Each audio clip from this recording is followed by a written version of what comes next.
My name is Chris Kelly. Welcome to 30 and 30. This is episode 14, where we're going to be focusing on the 2003-2004 season.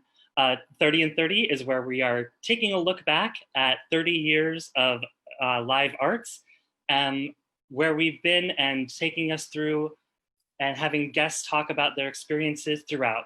My name is Chris Kelly, and I work at Live Arts. I'm on staff. I am currently the Special Projects Manager. And tonight, we have three special guests with us. We have John Gibson, Jennifer Hoyt Tidwell, and Amdie Mengistu. And so before we start off and bring them out to talk to them about the 2003-2004 season, I just wanted to give a quick shout out to a community partner, which is Crozet Pizza, the one on the corner at the Buddhist Biker Bar. They have provided us volunteer food on our Saturday builds over the years. And right now they are offering online ordering and curbside pickup. So if you want to support a business that has supported live arts in the past, please check them out. And also I want to give a quick shout out to Ray Netzel. He is running behind the scenes tonight. So thank you, Ray, for putting this all together and doing all the tech side. So without further ado, please welcome John Gibson. Hello, John. Hey, what's up, Chris? I'm great. How are you? I'm really well. Good. It's so nice to have you back. It's a pleasure to be here, which is in my house, which is where I've been for the last 2.5 months. As have I, right here at this table. I mean, that's just how it is now. It is. Yeah. Now, John, you have a special announcement for us tonight because there's something very great going on tonight. Yeah, there is. So for the next 24 hours, if you make a donation to Live Arts, and you can do so in a couple of ways, I'll get to that, it will be matched in its entirety up to a total of $10,000. This is courtesy of our old friend, the Mad Woman Project, the mysterious force behind many great things around Charlottesville. And all you have to do is make a pledge and tag it Angels or Angles or Angela or anything kind of like Angels. But it's a real challenge. Like, we don't get the money if we don't make this goal, and it doesn't get matched if you don't tag it Angels or Angela or Angles. So Los Angeles, I think they'd probably take that. So I'm going to go all PBS pledge break now and again at the end, and then we won't go back to that mode. But I'm talking to you person watching now who loves live arts. This is your chance to help make a difference. The future of live theater has never been more of an open question, and live arts has been spectacular in rising to the challenge of answering that question. And after nearly 30 years of forging theater and community, the community and the theater are one. And to have live arts waiting for us all on the other side of this will be an essential service. So go to Facebook and click on the link there, or go to the Live Arts website, or I believe, and Chris will find out and correct me if I'm wrong, I think you can actually also call Live Arts if you'd like to make a donation over the phone. I think there's someone who will pick up that line. Give it a try and find out. We shall see. I'm sure there could be. I wasn't told about that, but I'm sure you can. And the website is very easy, livearts.org/donate. And at the bottom of the screen is where you'll find a comment line. And that's where you plug in Angels, Los Angeles, whatever. Any combination of A, N, G, L, and S. Yes. So thank you. Yeah. And, I gave, my husband and I gave a challenge when I was on here last, and we met that. And it didn't happen instantly. So don't be discouraged if you look to the tally board, which doesn't exist, and it's not at 10K at the end. Lots of people watch this afterwards. So the excitement will go on through tomorrow at 6:59. Yes. So get those donations in, please. Yes, thank you. And the reason why we're tagging it Angels is, of course, because our 2003-2004 season featured Angels in America Part 1, Millennium Approaches. Yeah. So that will be a main topic of conversation tonight. But before we get to any of that, the 2003-2004 season is a bit unique because it involved moving to a whole new space. Throughout this 30 and 30, the audience has probably heard a lot of people referring to 609 or the old space or the Market Street space or some variation of that. And that was the original live art space over at 609 East Market Street. And this year, this season, 2003-2004, is when the official switch was made. So John, let's get into that. Why did that happen? How did that happen? Okay, so I can tell you where it happened first, where the idea was born, and that was at a late great coffee shop called Higher Grounds in York Place on the downtown Mall. Thane Kerner, who was the board president, he and I met every week for a coffee and a pastry.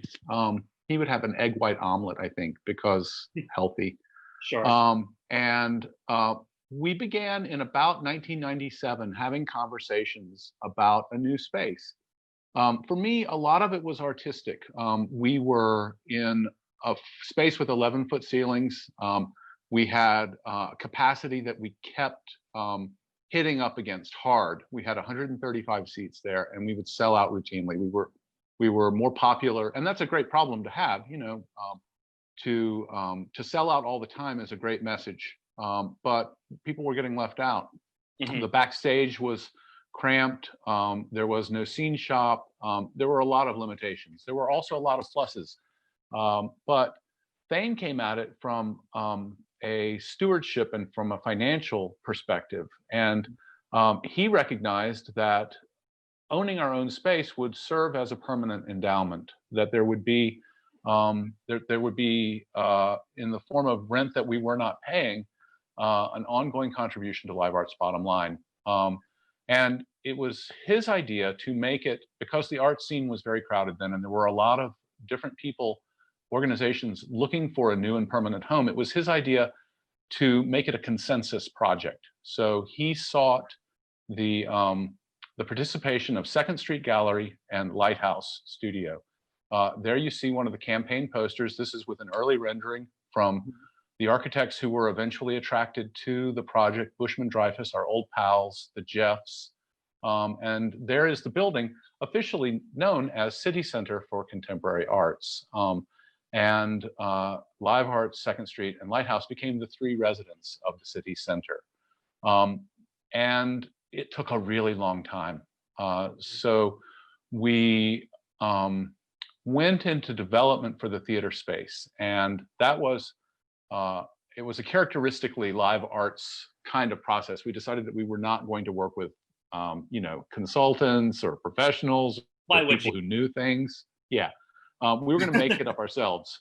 And so a small group of us, Will Kerner, Maggie Moore, Thad McQuaid, Mark Schuyler, John Owen, and myself met in my apartment at the old Monticello Hotel week after week. And we talked about the kind of theater that we wanted to make. One of the phrases that came up again and again was Christopher Marlowe's "infinite riches in a small room." And that was really resonant. And we had a model theater in mind. We had all by then started participating with the Live Arts Fringe Festival management. We managed the American High School Theater Festival. So we had all had a couple of seasons in Edinburgh under our belt by this time. And we really responded strongly to a theater there called the Traverse Theater. Great, great theater space. And it was built as an urban renewal project. It's entirely underground. But the relationship between the bars and the lobbies and the theater and the multiple levels of the theater, all of that, if you know the Traverse, it's lifted completely. And Jeff did a really elegant job because, you know, we didn't have a site at first.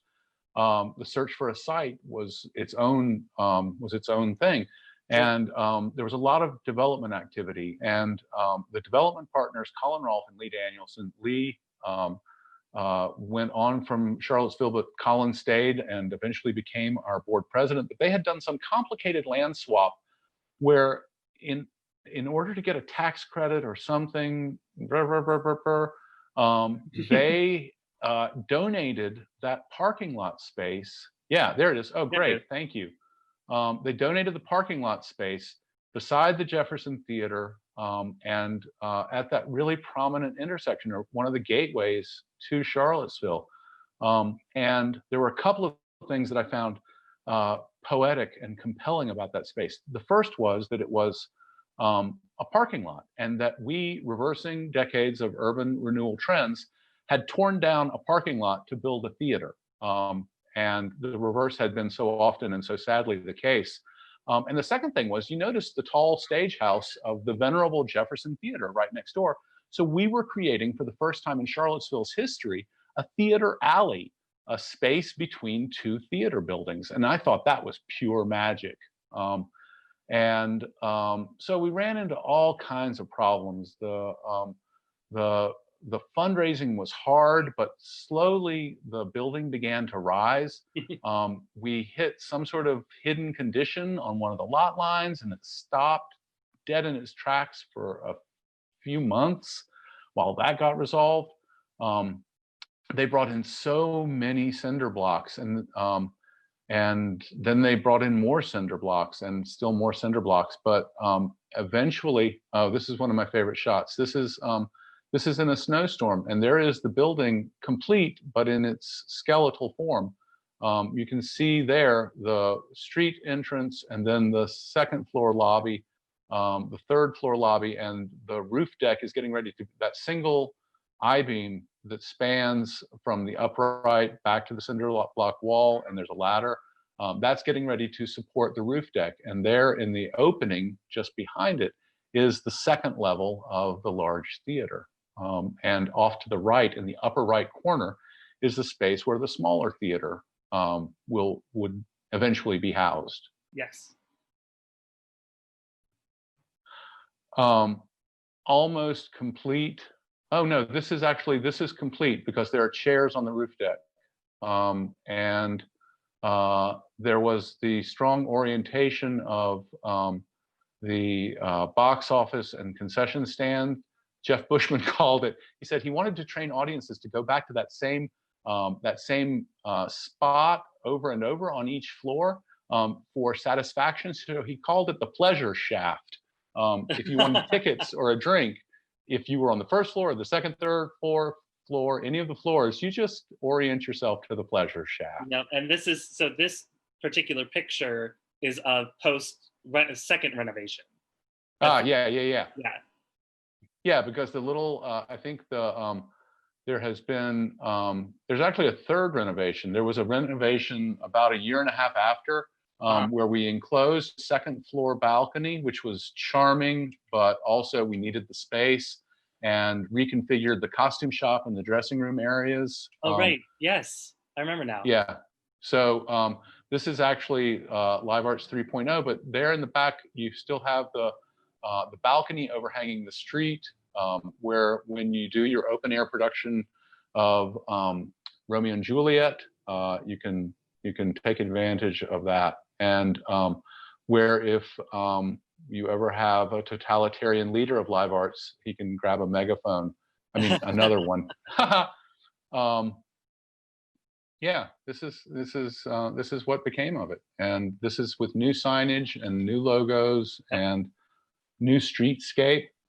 Hey, Chris, is there still a giant unfinished hotel just out of the frame of this picture? There absolutely is. Yes. That's crazy. There's no way that's true. That is absolutely unfinished and a scar on the downtown mall to this day. Yes. I was working at Live Arts. I used to stand out on the roof deck and take phone calls and watch them. Look, there I am doing it. So go back to that image, please, Ray Ray. There you are. That's a lie. Yeah, no, that's a lie. That is me in a. I'm wearing a white shirt and a white helmet and a white construction hat and a white sweater vest in the middle of an active construction site. So clearly I was like hoisted in for this photo and then wrapped in a body bag and carried back out. Crazy. Yes. So, thank you for that story. So, in addition to your experience of building, actually, raising the funds, building the building, making the plans, we also had let me hold you just there for a moment. Sure.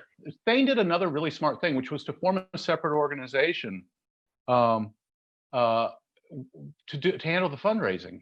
So the Live Art staff could stay focused on raising our own money for productions and supporting programs, and then a separate entity, which was some of our best people, Thane and Kay Ferguson and Jessica Nagel, and Wynn Owens, crucial. I mean, Wynn Owens is one of the great unsung heroes of live arts. Whenever you needed something, like you covered The Visit, that was a monumental production a few years before this one. And we needed a crane to go pluck up bleachers from St. Anne's Belfield and then take them off at the coal tower. And we called Wynn Owens, and he had it sorted. He told me something I've never forgotten. He said, "If you want something done, John, you just ask a busy man." All I have to do to do a Wynn Owens impersonation is just do Ross Perot. It's the same. It's the same voice. Absolutely. Now, you mentioned that the space was sort of inspired by the Traverse Theatre in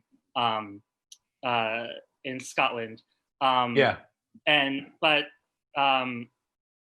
you also mentioned to me that you had a particular plan for as you were building it. You wanted to make sure that it could accommodate a particular show. Yeah. So it wasn't a straight up copy of the Traverse. It was the idea of the Traverse, but we brought to it perspective, and that was our, by then, decade of producing theater. So there were things we didn't want to lose. We didn't want to lose the connection between the actors backstage and the production on stage. Often in contemporary theaters, you're in a green room or a dressing room and you're listening virtually, you're listening to a monitor. At old live arts and at new live arts, or at live arts, you listened actually. You had to stay quiet backstage. You couldn't go into a brightly lit room and eat snack food and talk to people and then suddenly jump back into what was going on. You were in it the whole night. And we believed that the light and soundboard operators were integral parts of the production, and that that their timing was as important as any other performer, and for them to be able to hear and respond to real voices in air was really important. So there's no sound or light booth. And we grew up in a theater with 11-foot ceilings. So when it came time to make our own space, it was a 27-foot ceiling. And that was important because, as you mentioned, we auditioned these ideas in a theoretical production, and we chose as the production, the thing that we tested it with in our minds, our imaginary guinea pig, was Angels in America, because it epitomized two things. It epitomized 20th century American theater, which is where we were as a company were grounded, and it epitomized the show that we couldn't do in the old space. And so there was, to sort of describe it as this easy progression from old space to new space, and we just designed it and raised the money. It wasn't that. It was really fraught. There was a lot of our identity tied up at 609, and there were a lot of questions about, would we be able to maintain our scruffy charm in a new setting? And those were legit questions, and they were not answered immediately. But we also had this ambition, like we as a company and as a community wanted to always be going a little bit beyond what we knew we were capable of. And that's what the new building represented. And that's what a production of Angels in America represented. So a big part of live arts is, of course, the volunteers. Yeah. And so they were also going through this transition, helping with this transition. Yeah. And looking forward to this transition, I'm sure, Yeah. for a long time. So let's bring in two actors who participated in multiple productions, but also were involved in Angels in America. So let's bring in Amdie Mengistu and Jennifer Hoyt Tidwell. Welcome, guys. Hi. How are you? Doing great. Good to see everybody. Hey, how are you, Amdie? Hey, Jennifer. So for those watching who may not be familiar with you, can you give me a brief introduction of who you are, how you got involved at Live Arts, and some early, like the first show that you were involved in? Jen, let's start with you. Okay, I'm Jennifer Hoyt Tidwell, and I've been a theater artist and volunteer in Charlottesville for about 27 years. And it is all I do now, which I'm happy to say. And I got involved with Live Arts in 1996 in the groundbreaking production of The Visit at the Cole Tower. And I was just so blown away that there was a place making experimental theater like that, and I continued throughout the train years. rolling through it whenever. With a train running, interrupting the play at various unpredictable times. You think it would be No, it wasn't. Jennifer, you're not remembering. It was completely predictable. Will Kerner's house was 2 minutes down the track. So Will would sit out at his pool and or in his backyard, and he'd phone us when there was a train coming. So we always had like 2 minutes of heads up, here it comes. And I would yell at everyone, rain pace. That was something I learned from outdoor drama. It meant go fast as you can. The train is coming. Okay, I guess what I mean by that is that we weren't always in the same section of the play when it happened. Oh no. So it was sort of like, how are we gonna steer our train around that train? Yeah. I played with my dear friend and now collaborator Sean Richards. We played the two security guards for Kay Ferguson's character, Kobe and Roby, I think, homicidal dominatrix bodyguards. Just the first chance that Corey Joe Lloyd had to strap y'all into leather. First and not the last. Not by it's far. been like 4 times in a corset with her. Yeah. And Amdie. I mean, I'm struck by all this leather play with Corey Joe innuendo. Innuendo, dude, it's real. So I started at Live Arts. I came to town in '96. I grew up down in Tidewater, the child of like Ethiopian immigrants. And I came to UVA. I ran into one Ian Unterman at some point, mid-undergrad, and he cast me in that little lab space, in the old space, the little Yes. Yeah, he cast me as like the bailiff or a cop or something like that in Glengarry Glen Ross, like a 2-line, maybe, not real speak and roll. And that was my first time ever knowing Live Arts existed, seeing the place. And it's and it went from there. I mean, I think I saw The Wiz maybe somewhere around that time and thought I could do this shit, and then just got into it and progressively got closer and closer, the new building and the season we're talking about tonight, like that for me was like it felt like I had arrived at Live Arts, after. Hey, Amdie, you and Ian go way back, right? To around then, man. Honestly, it was theater that bound us up to begin with, as so like, you can answer the question. Did you catch him last night? What's he doing traveling with a fan and a blouse and a wig? My man always prepared for drama. Okay. No, it's incredible.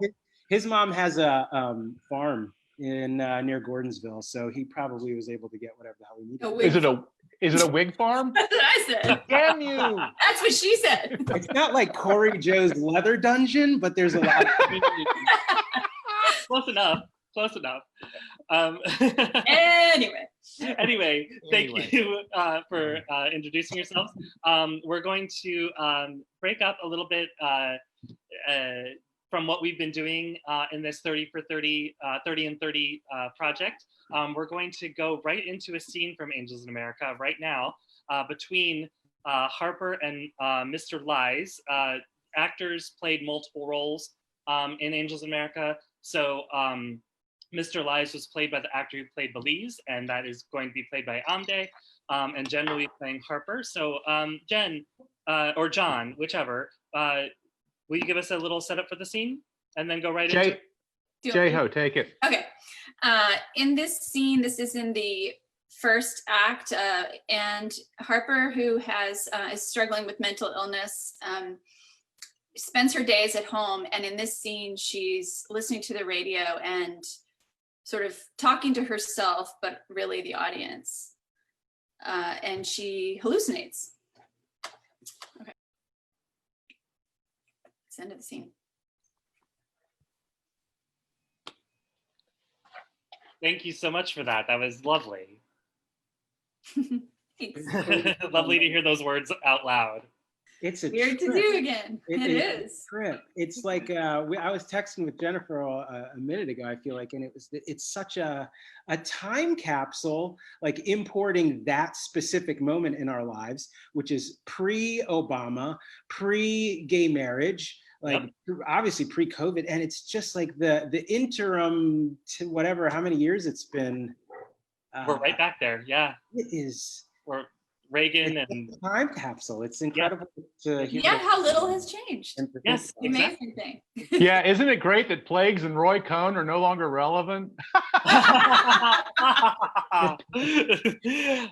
So speaking of time capsules, we do have a time capsule of sorts of this season in the form of a slideshow. So let's bring that up and talk about the other shows in the season. All of them are important. We're focusing on Angels tonight, but we want to give attention to all of them. So Rosencrantz and Guildenstern are dead. It's appropriate that the first or almost first full production in the theater was from young people, because they've been such a part of who we are and what we do. A side note, the official first production was the night that we moved in October of 2003, and No Shame Theater, Todd Ristow's brilliant baby, kicked us off with the first audience interaction at 123 East Water Street. Could not be more appropriate. But then for fully staged, fully produced young people, we engaged the tiny yet almost lifelike Amanda McRaven. She was perfectly formed despite her diminutive size. There are Rosencrantz and Guildenstern, Max Perry and Sarah Holdren, or Guildenstern and Rosencrantz. You'll have to ask them. And they were both so good, and they've both gone on to really good careers. Max is a screenwriter and actor, and Sarah is a theater maker and critic. And they're still kicking it now, 17 years later. There's Joe Roberman in the front and Cooper Forsman in the back. Cooper was the player king, and he was a total theater junkie, that guy. We'll see Copenhagen upcoming, and I'm pretty sure he ran the light board for that. There's the full cast. Amanda standing on, I don't know, a series of telephone books, apple crates to get up to the head level of everyone else. Over her right shoulder, Morgan Warfield Reich. There's up at the top on the scaffolding, the back center is Jane Jones, big-hearted. Look at her with her giant smile and arms wrapped around, embracing. She also still a great theater maker, and lots of youthful energy and a very articulate production. Yeah, and that production was in the upstage, and The Grapes of Wrath was technically the first production in the downstage, correct? Yeah, that's right. It was the first production, and for the first production, we needed somebody who was bulletproof, and so I implored Betsy Rudelick Tucker. That's right, Betsy. I put the rude in Rudelick Tucker. Now talk about a force of nature. Yeah, that woman would chew nails and spit out bullets, walk through walls. There's Bill Davis and Johnny St. Hours, Johnny as Tom Joad. And we wanted a great American story. We wanted something, we wanted a set that could feature pallets, because that was one of our signatures. an elegant solution to scenic design for the first big scenic design we had done from Dave Ackerman and Fred Wolf. And there's a nice shot up somebody's nose, fisheye lens. Michael Horan, one of the most spooky, gifted actors I've ever encountered, and Mark Gruber on his that he's talking with. From my angle, that's Michael on the left, Mark on the right. Michael played so many great parts at Live Arts, and Amdie, you and he were in Summer Evening in Des Moines in the old space, right? Yeah, I think that might have been that, or Wild Party was the first time I got to like a main show, and I was so new to the craft. Like, if I got good at all, I owe to Michael Horan. I mean, that just seeing that dude's process.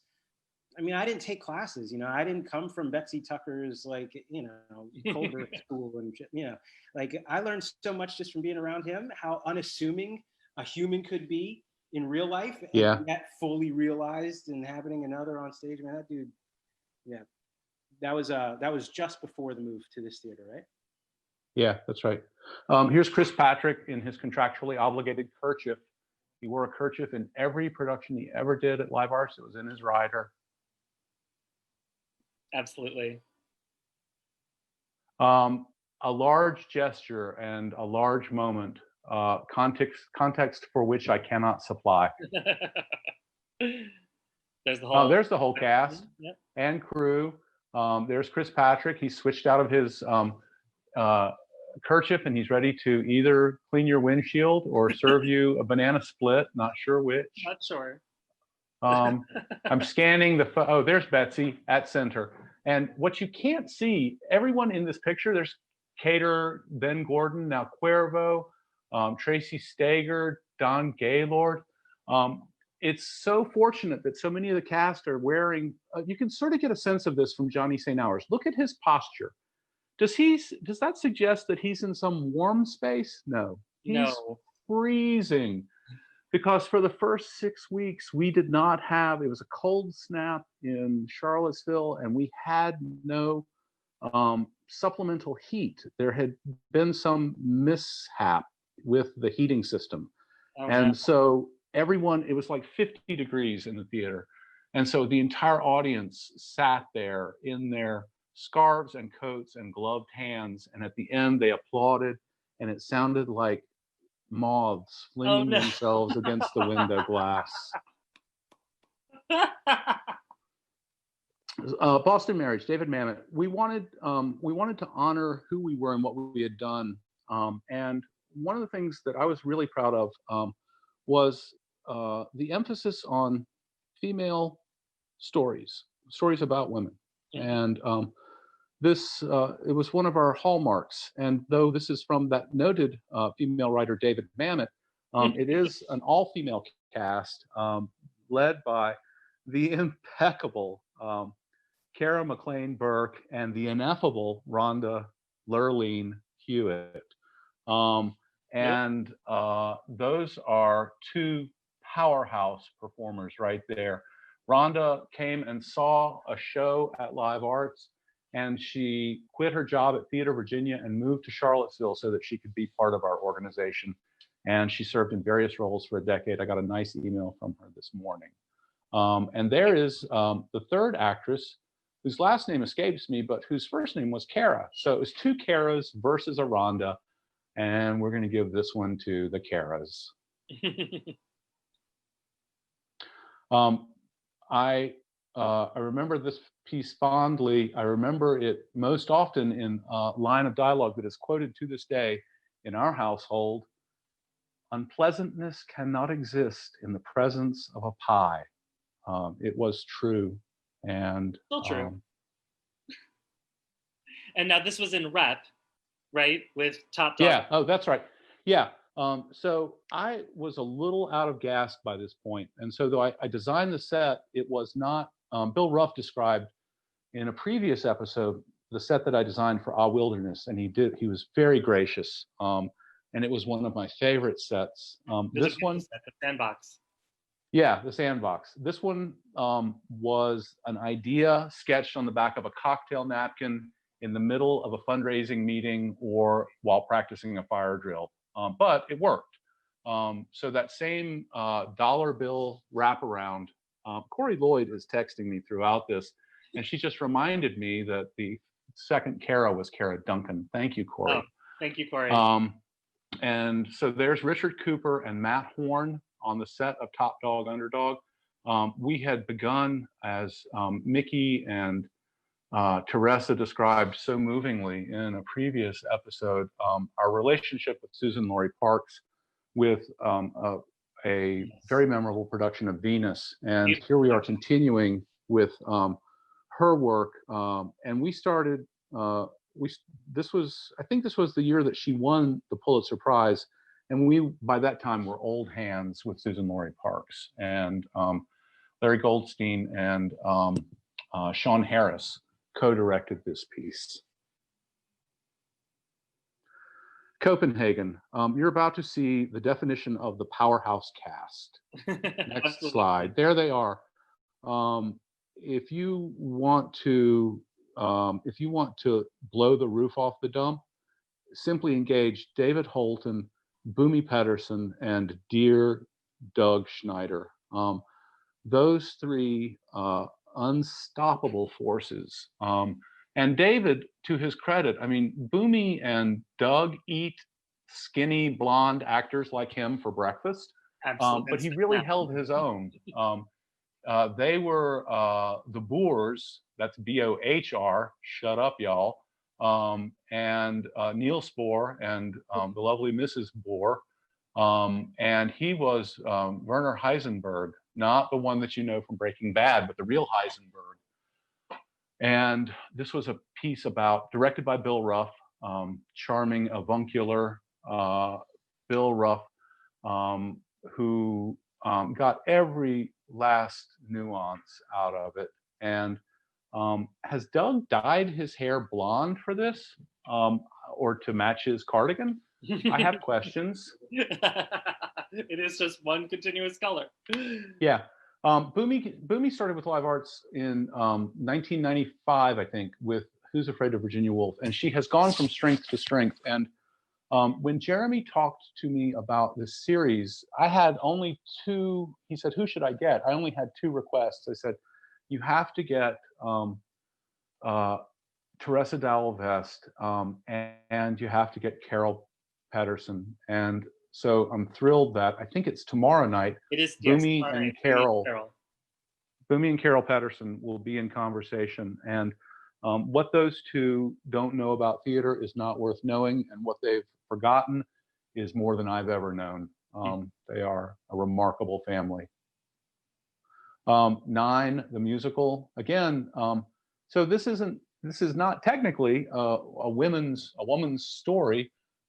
It's the story of an Italian film director, Guido Contini, and it's based on Federico Fellini's 8½. There's Jeff Dreyfuss as Guido Contini at the center, but his cast is entirely female. There are 20. This is a piece of the film director and the women in his life, and there are 22 women. And it was Bob Chapel, who began directing at Live Arts with falsettos and came back again and again. Costumes by Michael Muller, who had such a gift for the striking visual image and such sensitivity to performance. He always made people feel like they looked their best. And there was also one 9-year-old boy in the cast. There are a blend of UVA performers and Live Arts regulars, stalwarts. I recognize Jeannie Jones. And just as Betsy mentioned, that blend of community and university, of people who've done it for a while. There's Phyllis Scott Sherris and Marty Rowan. That was a magnificent thing. Is a magnificent thing. It was a university person who designed the set, right? Yeah, Tom Bloom designed the set. But the lights, I'll get corrected on this, but I'm pretty sure those were by Karen Edwards Orr. And you want to talk about a powerhouse. Karin was just the most gifted lighting designer, and I think she did the set and lights for Copenhagen. So she was busy, but she had a vast capacity for work and great subtlety, and also a lot of panache, a lot of showbiz edge. Okay, so it's the story of two young people who may or may not have a baby, who encounter two older people who may or may not be the devil and his wife. And Cynthia Burke, looking every inch her satanic majesty, and Chris Ballmer performing a magic trick. You could do much worse than those two as the embodiment of moral ambiguity. Chris with his great resonant voice, and Cindy with a permanently cocked eyebrow. Poor Amanda McRaven, look, there she is standing up on another fruit crate next to Paul Koch. She does look practically lifelike in that image, a testament to the photographer, no doubt, Will Kerner. And Edward Albee, another of our most produced live arts playwrights. Yes, recently produced with A Delicate Balance, actually. So Boomy went from on stage in Copenhagen, one is a chewing tobacco, to directing this piece, and it's how she was happiest, going from strength to strength and going from show to show. My favorite, I'm going to detour, hold on just a second, because I'm going to kick it over to Amdie for this next one.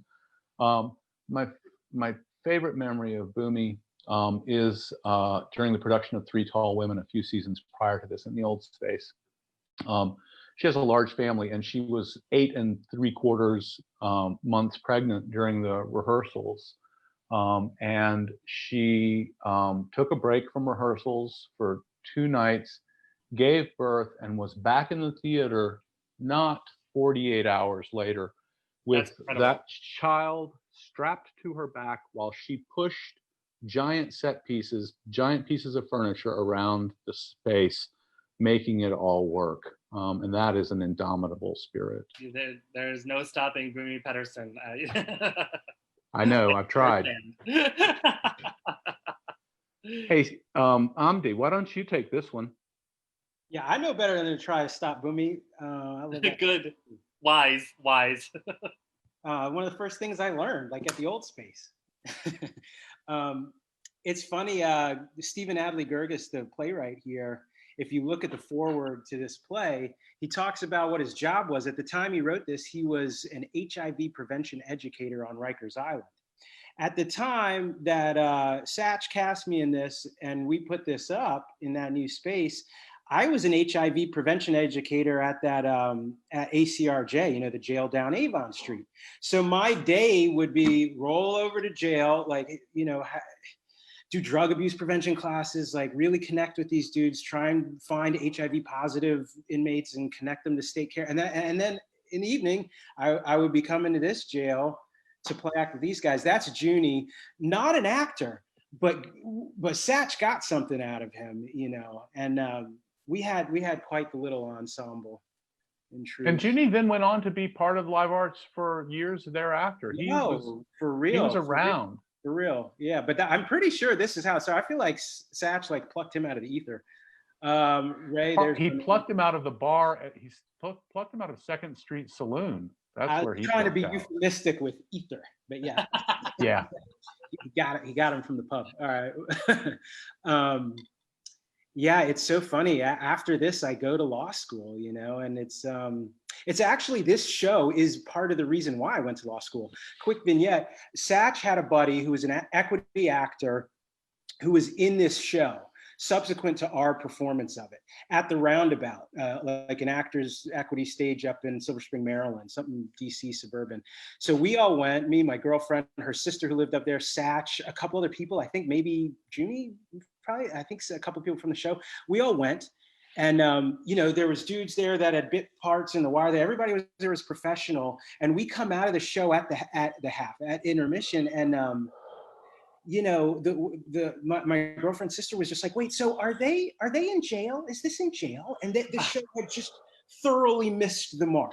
And there are like, hundreds more people saw it up there, but I guarantee you it affected more people in little old Charlottesville. And it made me realize I didn't need the profession to get what I loved most out of this craft. And that's just like the singular power of community theater. There's Esty. This was the crew. There's Satch, his eyes closed. Very beatific for Satchmo. So I love that as the three badass cops in this, you had Chris Esty, Leo Errico, and Ray Netzel. It was like Mama Bear, Papa Bear, and Baby Bear. Being badasses. They got vicious in that cage, though. They did. That was quite a time. I think Chris has been at his goatee with some mascara. That's what it looks like to me. Hey now, let's not. So now we. Okay, wait, Chris. Before you go on, I have earned my credibility with Chris Esty. He started with me in Floyd Collins, and he was cast as the title role. This is another of my favorite moments. He was cast as the title role in Floyd Collins, and it's the story of this guy who gets buried underground. And so we want to do a poster where you couldn't tell if he was dead or not. So before even rehearsals began, I said, put on your overalls and come over to my backyard. We're going to do a photo shoot. And for an hour and a half, he let me stuff dirt and dead leaves into his mouth and out his nose, so we couldn't tell if he was alive or dead. And that became the poster image for Floyd Collins. It is a beautiful poster. I've seen that poster around. Yeah, that's him lying in my marigolds. But that is, part of the sacrifice that our volunteers are happy to make for us, season after season. Happy? Really? Happy? They wouldn't do it if they didn't want to do it, John. Yeah. So anyway, you're a member of the staff. You have to tell yourself that. I absolutely do. So Amdie was touching on how the theater was reflecting his real life at the time, and so let's go back to Angels in America and what was going on at that time. Hey, J-Ho, let's bring the room down a little bit, shall we? Yeah. Well, so I was cast as Harper in February of 2004, and a day later, I found out I was pregnant, and 4 months later, I found out that my husband, right as I was beginning the run of Angels in America, was diagnosed with stage 4 throat cancer. The pregnancy was okay with John for part 1. We'd held auditions assuming that the actress would play both parts. And, but then that became an issue because I said, it's going to work out. I won't give birth until probably a month, 2 months after the second one. And then he said, let me think about it. And so he and Chris Courtney, who directed part 2, talked about it and thought it was better, probably wiser to allow a different actress to play the role in part 2, which turns out to be my wonderful friend Brie Luck, who had just come to Charlottesville at that point. And she and I, we're sometimes confused by people because we are enough. Jennifer, you are more than sometimes confused. Oh, that hurts. So anyway, it was kind of thrilling that she was the next one. But the play, it was just really eerie and surreal that the play is about one partner not able to stay with the other partner who's terminally ill. Thought to be terminally ill. And it never occurred to me to not stay with my husband, but the issue of how to feel about it, why the diagnosis and how that was going to affect us, and in the midst of a pregnancy, brought so much fear, terror into the rehearsal process towards the end. And then, and John was really helpful because of what he had been living with a partner with AIDS for what, 10 years at that point? Let me do the math. No, closer to 16. So 16 years. yeah. So Joe Barker and I had been partners by that point 15 years, and for our whole time together, and he survived another 5 years after this production. He lived with HIV, and then eventually succumbed to AIDS, and it was a great impossible gift in our lives because it made everyday matter, and it was something you wouldn't wish on your worst enemy. And this production mattered to him a great deal. We had seen the original New York production with Stephen Spinella and Kathleen Chalfant, and it had made, and Jeffrey Wright. It had made an enormous impression on us, and it was important to him that I do this piece. And so I carried what I knew about that question: how do you live while dying, and how do you live with someone who's dying, and in what ways are we all dying every day? That set of questions that are struck through this piece with me into rehearsals, and then in one of the weirdest twist of fates, even further. So on the Tuesday night of final dress, we had that night and one more night, and then we had an audience, a preview audience on Thursday. And the actor who played Prior Walter was nowhere to be found. It's the central role. The whole show hangs on Prior and his journey. And the remarkable, gifted actor who had been with us through this very long rehearsal process couldn't answer his phone and couldn't be found. And we sent people to his house. And the stage manager, Rhonda Hewitt, read in his part that night. And we all just were so confused. And I met with him the next morning. He surfaced, and it became quickly clear from our conversation that for him to continue would put him at risk and would put the production at risk. And so this thing that we had shaped our whole journey as a theater around was suddenly also at risk. And I tried for about 6 hours. I knew this guy who had played Prior in one of the national tours, and I tried like hell to track him down and couldn't. And by the late afternoon, I knew that I was going to have to go on. And I had done this before. I had gone on into my own productions a couple of times previously. I had played Mr. Peachum in Three Penny Opera when Bill Williamson, on being cast, knew that he wouldn't be able to do the final week. And the same thing with Steve Tharp in Chicago. I played Billy Flynn. But with those, I had the benefit of long rehearsal and seeing it, the show was open and I got to watch them and figure out how I would do it. With this, I had suddenly gone to the other side of the looking glass. And so I made a couple of choices. One was that I would wear my own clothing to mark me as someone outside the piece. And the other was that I would carry a script. And I had one rehearsal, and everybody was really, really kind and pushed me in backstage, shoved me from place to place, got me on and off the stage. And then we were in front of an audience. I remember it being so fucking vital, and in a weird way, like harmonious with the show. The whole world is a shambles. The whole world is falling apart.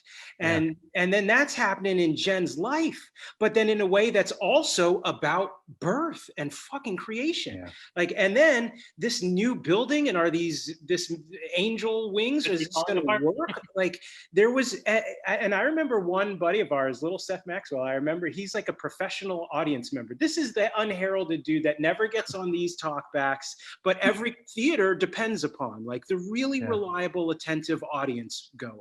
That's Seth. And I remember him, he always would critique the shows after, and he said it was magical seeing you on stage. I never heard your thought process on wearing your own clothes, or I'd forgotten it if you told me. But like the fact you brought your book on, wore the clothes, it was a magical entree for him into the show. And I must believe a lot of audience members, because the whole thing about a production is, can we get the audience to suspend disbelief? That's really an angel, Yes. flying. And here we're being honest. Like, we've done all of this work around Pryor, and here's Pryor. It was like someone from the audience. It was admission of artifice, and it let everything else breathe real truth. Yeah, and it was the opposite. I just want to point that out. Sorry, Say that again, Jay. It's the first and only production where I was crying in the wrong sections, like where I meta go out of my own story of grief, out of the story of grief within the play, and pull out and weep on stage, sometimes in sections where it wouldn't really make sense. Well, I had the same experience. Joe at the time, and I didn't talk about this, but Joe was experiencing AIDS-related pneumonia during this month, during this week. And so I was sort of nursing and caregiving at home, and I would lie awake these specific nights of the week that we're talking about, and listen to him struggle through the night with this unique and horrific pneumonia, breathing and cough. And it was heavy and labored. And I would then go, and so I'm like present there as his partner, and then also observing as a performer. And it was like the most duplicitous, messed up thing possible. And I would go back on stage the next night and duplicate what he was doing, because Pryor was having the same experience. So wild. Incredible. And I was really pregnant, and my character is saying she's pregnant. It ends up being a quote unquote hysterical pregnancy, but the surreality of that also was combined with your partner's illness, just in parallel with John's partner's illness. It's like the Pryor Harper parallel. They're two characters who Kushner sort of artificially puts together because they are so great together. So if we want, let's get into a scene between Pryor and Harper. Do you want to set it up, John? Yeah, this is a shared hallucination.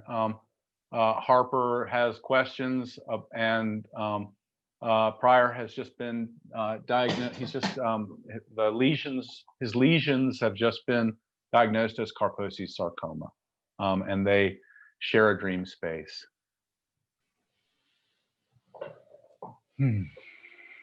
I'm back. I wanted to poof, but it wasn't. You came and went so quickly there, Jen. I said I was going to do this. Okay. That's deeply strange. That's very, very strange. Amdie, are you still with us? There you are. What do you mean, John? What's strange? Going back to that? Going back to that, going back to, it's nothing that I ever rehearsed or was meant to do. And yet those words are so familiar from inside, from outside the production first, because the director is always the outside eye, and then from inside it, it's I never really talked about Angels, that part of Angels, and it wasn't just the like weird tragic thing. It was also I don't know if you guys remember this, but the Thursday night, the preview performance. Mm-hmm. So there was one segment that I wanted to do off book, and it was the last segment. It was when the angel came through the ceiling. The set broke apart. We had these loads and loads of faults, debris, and smoke. And because I wanted to be off script, Rhonda Hewitt, our stage manager, is wedged underneath the bed I'm on top of this bed. She's under it to feed me my lines.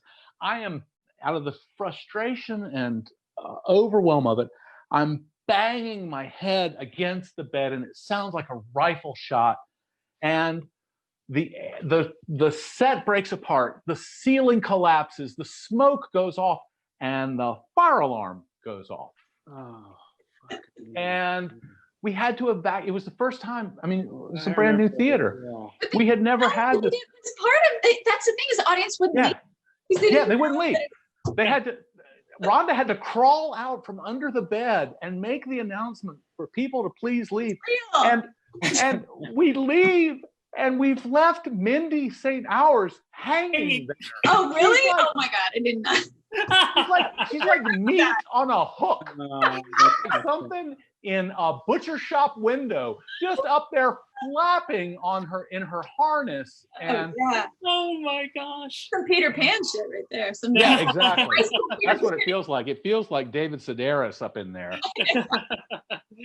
And poor Mindy. I mean, you had to hire professional flyer trainers for her? Yeah. You have to. You hire. I think it was flying by Foy, because otherwise your insurance does not want to go along with that at all. And she rehearsed so hard, and she was like bloody from the harness, and we would fly her into the wall, just like bam, bam, bam. Ouch. And she It was all worth it. It was all worth it. Oh, it was all worth it. The beautiful Mindy St. Hours. Yeah. So I got to give credit too. Very quickly, the guy that you saw in the photos with Boomie and Doug, David Holton, took on the role of Pryor. It took him 2 weeks to learn it and to get rehearsed in it, because he wanted rehearsal. He was out of town when we asked him, wasn't he? He was out of town. He just was like, okay, came back to town. Yeah, so I did it for the first 2.5 weeks of the run. Joe came into the balcony and sort of muffled his cough in a big scarf and saw it one night. And then David, thank God, took it over. I could go back to my I don't know if we ever talked about it, but like for me, this was the biggest show I'd ever done. It was the most people I've ever played in front of, and you were the most important guy in the theater. I think it was for me as like I was big in amateur theatricals. In that building, and that's the way it. And then you were the one like coaching me into this role, and then all of a sudden we open the show and you're on stage with me. And it is like, it was a bizarre turnaround. And I have to say, like, Rhonda, like all the women, there were a lot of people that were super strong that had been through real shit in their life. And so it really properly categorized our utter, loss of our main actor into the category of trivial and something we could overcome, because we had real issues. The fact that you had Joe at home, like, what the fuck, who cares about it? Was it just a show? Like, we'll do it with love and passion, and it all worked. And I just remember feeling really relieved in a way when I come on as Belize and you're sitting in the bed and you've got your book there. It's like, you're my comfort zone for this. So I was saying, Amdie was like, I can call for line now. My big ass mama. Because I had the script, and then I still have the script. So this was, and this scene between Belize and Pryor comes late. It's this moment of enormous relief. It was enormous relief for both Amdie and I as actors, and for the characters, for Belize and Pryor. It's one of the very few. You've been through such a painful slog with these characters by this point, and this is this tender scene of friendship where these guys speak their own private language and care for each other, and it's just like cool water in the desert by this point in the text. So let's take a look at that.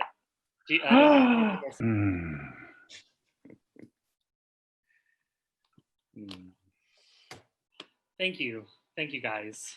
Can I mention one more thing before I forget? Yes. Do we have any ability to stop you, please?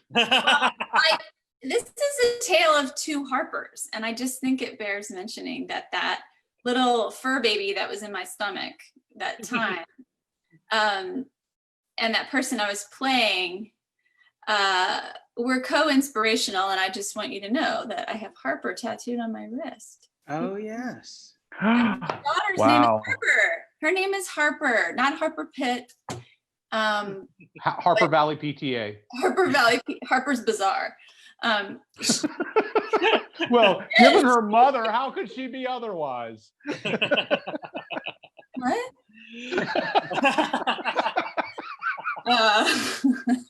That's amazing. That's amazing. So anyway, yeah, I just want to say that was another thing. It has forever imprinted this pivotal time period, and going back here has been just very moving.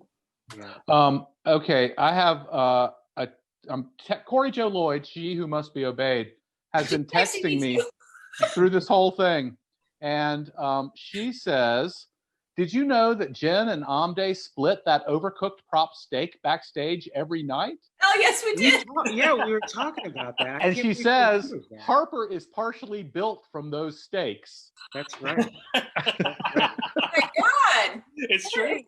She's right. It's true. Harper is she's Corey Jo Lloyd. Of course she's right. Always. The other half of her is built from Corey Jo's Montessori training. It's very wholesome. Yeah. So before we are going to continue our trip down memory lane with angels, we have pictures from the slideshow to get back to. Fuck. But we have late breaking news that Thane Kerner has offered to do a double match. So not only are the matches being matched by the Mad Women Project until 7 p.m. tomorrow night, Thane is going to match any donations made during this episode. So from the beginning of this episode to the end, if a donation is made that tags angels, Thane will match that donation as well as the Mad Woman Project matching that donation. Well, so, I hate to break it to Thane, but I've got a live pledge on my phone for $5,000. Well, there you go. So it is it's getting real up in here, yo. So yes, if that donation goes through during this episode, then it will be matched by Thane. Make sure to tag it with angels, not angles, which is like, what it can be angles, it can be Angela, it can be Los Angeles. Yeah. Any kind of something that looks like the word angel will be tagged for this fundraising. So anyway, that is excellent news. We're so excited. Thank you guys. Thank you. That's amazing. Thank you to the Kerners. And you get texts from Corey Jo. I've been getting texts from Jeremy Pate and Ray Netzel. I'm sorry. Text from Corey Jo trump Jeremy and Ray put but together. It's about money. So anyway, so now Ray, if we could start back with the pictures of this production. Oh God. And speak slowly so we can get as many donations as possible. Yeah, stretch it out. That's what we've been told. Speak, stretch it out. Well, we're at, I mean, if my math is right, we're at about 10 grand an hour as we come in on the hour and a half mark. There is our lovely Amdie and Chris Patrick, who is a rock solid rock star. He's not weirdly wearing a kerchief in this one, but it'll pop up later. He is just the most professional, impassioned, and his character Louis Aronson is Kushner's stand-in the piece. He gives voice to all of Kushner's complicated dialectics, and Chris, you and Chris shared a lot of scenes. Dave, what was that like? I love working with Chris. I mean, I learned so much about the craft working with this dude, because like, you know, there's that one scene where he's got like a 3-page monologue. It's Kushner. It's like Kushner just like, you know, ejecting all the Kushner stuff he wants to say, and it's a hysterical long thing, and I'm just sitting there as Belize, and I swear that dude was word perfect off book, like, you know, day 3 of rehearsal. And it was just typical for working with Chris Patrick. For me, like, I'm coming into all of this stuff pretty new. I didn't take any classes. I didn't know stuff, you know? And so like, I just always appreciated his level of just dedication to the craft. And it made me want to get off book super quick. because I'm a competitive dude. Look, All right. J-Ho, at how glamorous you are. There is some marabou and taffeta. No, that's your inner glamour. And that's Mr. Lies and Harper. Yes, our two My guests favorite tonight. thing inside me. And Yeah. I think that this is monologue scene. this is that very scene that you were describing, Amdie. Yes, Yeah, Democracy in America rant. that's right. Oh, Oh, quel formidable. Strongest of them all, no doubt. There is the ghost that haunts the entire the entire thing. Kay Ferguson as Ethel Rosenberg. And she comes in at the end. Roy is in great pain, and she sort of just pokes at him with her toe. And Kay had such restraint and such just frisson of danger, and it was a masterclass. And I just mentioned this one. I in terms of her prep, because she plays a lot of characters, especially in the first one before Hannah Pitt or whatever really flourishes next play, and she had to do that opening bit that's all in like Hebrew, liturgic Hebrew, right? You know? And The rabbi, I remember being in her pool back in Farmington, and this is the scene. This is the blonde matriarch at Farmington Country Club. There's a black dude in her pool. Junie and Satch are like strolling by, and there's a rabbi in a yarmulke, like going line by line, helping her learn how to verbalize it all. Like classic. Yeah, because she did the work, and we no all were doing the work. Jim Johnston and Mindy and Bill Lasser, Live Arts Mr. Naked Guy. How did that come about? There's the full cast. I had Rhonda make a little announcement. I love this picture. This is me and the Magnificent Wings and everybody, and I've just finished prioring because David, let me be sure. Oh no, David's in the cast by then. There he is over Mindy's right shoulder. he's up in the wings. Yeah. So I had Rhonda make an announcement. Looks like Mindy broke her arm. Yeah, I don't think that's what happened. Rhonda would make an announcement before I went on every night, and she said, the director's taking the part of Pryor. He knows he's 10 pounds. He knows he's 10 years too old and 20 pounds too heavy. And I look at that and I think what I would give to be just 20 pounds too heavy again. And then there was the night, and I was still in the show on this night, the night Ronald Reagan died. Y'all remember that? Yeah, I don't. Yeah, Ronald Reagan, the great hidden antagonist of the entire piece, died during our run of Angels, and so we got to make a little tip of the hat to him. And then the next day there was Nancy just banging her head on the coffin. Yeah. What a time capsule. Summer Theater Festival. We picked this up in Edinburgh. We ran multiple theaters in Edinburgh, and they all had this 90-minute time limit. You had 90 minutes from the get in to the get out. So we ran the Summer Theater Festival that way for years, and you couldn't do a full-length production, but you could do as much as you could do safely in 90 minutes, including setting up the stage and taking it all down and sweeping it clean for the next group. Did this have like improvaganza? Was that sort? Did that have that improv thing? I just want to make a note. Like, there's certain things that are distinctive about live arts that made dudes like me keep coming back, and some of it was that sort of thing. Like these summer theater festivals, these little opportunities for folks that just had passion more so than talent, to come do stuff.